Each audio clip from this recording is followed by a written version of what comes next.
Hello students, निशान video platform पर मैं नितिन कुमार गुप्ता, एचओडी साइंस, निशान क्लासेस प्राइवेट लिमिटेड, आप सभी स्टूडेंट्स का, विद्यार्थियों का हार्दिक स्वागत करता हूं।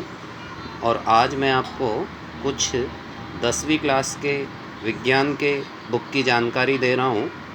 आप लोग ध्यान रखें, आपको टोटल 20 चैप्टर मिलेंगे 10th क्लास की किताब के अंदर, और जिसमें टोटल 4 भागों में बटी हुई है।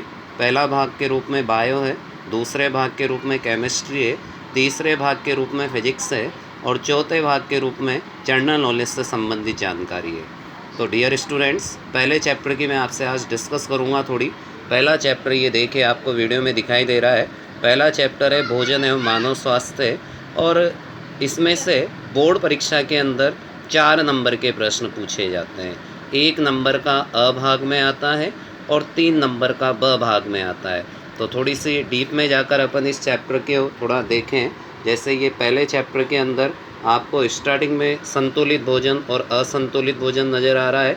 और असंतुलित भोजन यानी कि जिसमें किसी भी एक पोषक तत्व की कमी होती है, अगर उस भोजन को हम शरीर में ग्रहण करते हैं तो शरीर में कुपोषण हो जाता है। और कुपोषण का पहला प्रकार देखें आप, ये नज़र आ रहा है स्टूडेंट्स आपको, विटामिन कुपोषण के नाम से। विटामिन कुपोषण में आप लोग विटामिन देखो, ए के बारे में है, B1 के बारे में है। मिस प्रिंट बुक के अंदर B1 है, ये राइबोफ्लाविन, B2 है, B3 है, C है, D है। और डी की कमी से होने वाले रोग का नाम अभी रिकेट्स 10वीं क्लास के पेपर के अंदर 2020 की परीक्षा में भी पूछा गया था। आगे अपन चैप्टर के अंदर चलें तो आपको ये प्रोटीन कुपोषण दिखाई दे रहा है।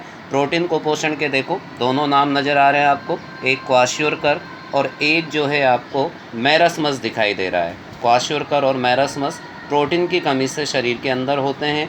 फिर और आगे मैं आपको ले चलूँ तो एक आपको खनिज कुपोषण नज़र आ रहा है। खनिज कुपोषण में ये देखें, सोडियम, पोटेशियम, कैल्शियम, फास्फोरस, लौह तत्व, आयोडीन, ये सब आपको नज़र आ रहे हैं। उसके बाद आगे और चलें अपन तो पीने योग्य पानी के गुणधर्म दिखाई दे रहे हैं।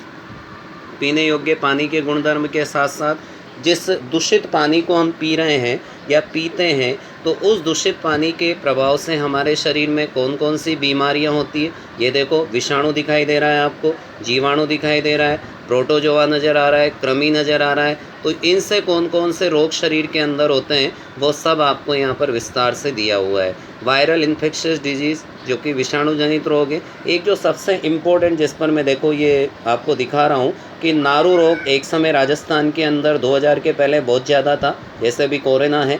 और तो ड्रैकुनकुलस मेडिनेंसिस इसका रोग जनक है, और इस रोग जनक को परीक्षा में पूछा भी जाता है। जैसा कि मैं आपको बताऊं भी सही कि 2019 की परीक्षा के अंदर राजस्थान बोर्ड ने इसे विज्ञान के पेपर में पूछा था। उसके बाद और आगे अपन चलें तो ये देखो, मोटापा आ गया। मोटापे से शरीर के अंदर क्या क्या स्थितियाँ पैदा हो सकती है वो भी आपको यहाँ पर नज़र आ रहा है। उसके बाद और आगे अपन चलें तो रक्तचाप, जिसको अपन ब्लड प्रेशर कहते हैं, वो भी हमें दिखाई दे रहा है। उसके बाद लो ब्लड प्रेशर मीन्स निम्न रक्तचाप, उच्च रक्तचाप। नशीले पदार्थों के अंदर अपन चलें तो गुटखा, उसके बाद तंबाकू, उसके बाद देखो ये मदिरा, और मदिरा के बाद जो है अफीम।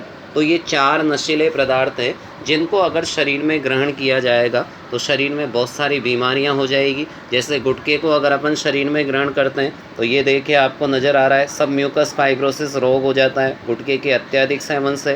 तंबाकू के अंदर ये देखो निकोटिन एल्केलॉइड होता है। मदिरा का मुख्य घटक देखो एथिल अल्कोहल या C2H5 होता है। अफीम, अफीम जो कि राजस्थान के अंदर जिसकी बहुत ज़्यादा खेती होती है, खासतौर से अपने हाड़ौती में बहुत ज़्यादा होती है, तो इसके अंदर देखो ये मॉर्फिन, कोडिन, मेनली 2 एल्केलॉइड होते हैं। अभी दर्द निवारक दवाई के रूप में मॉर्फिन और कोडिन को यूज़ किया जाता है, काम में लिया जाता है। उसके बाद अन्य नशीले पदार्थों में बहुत सारी नशीली दवाइयाँ बाज़ार के अंदर मिलती है जिसको व्यक्ति नशे के रूप में यूज़ करता है, काम में लेता है। खाद्य पदार्थों में मिलावट, आज अपन जिस खाद्य सामग्री को ग्रहण कर रहे हैं वो भी एक प्रकार से बहुत ज़्यादा मिलावटी है। तो कुल मिलाकर अपन कहते हैं कि अपन ये डिस्कस करते हैं इस चैप्टर के अंदर, ये सारी जानकारी जो हमें दी गई है वो हमारे दैनिक जीवन से संबंधित दी गई है। अगर हम इन चीज़ों को अपने दैनिक जीवन के अंदर खासतौर से ध्यान में रखेंगे तो कहीं ना कहीं हमें इसका फ़ायदा मिलेगा। 4 नंबर का चैप्टर है विद्यार्थी। स्टूडेंट्स और मेरी मेनली आपसे यही एक प्रकार से कि लॉकडाउन की स्थिति में आप हमारे ये निशान वीडियो प्लेटफॉर्म के जो वीडियो आपके सामने हम समय समय पर पेश करते रहेंगे आगे भी। आज जैसे मैंने चैप्टर नंबर 1 की बात करी, तो फिर हम चैप्टर नंबर 2 के साथ आपके साथ आगे उपस्थित होंगे। धन्यवाद।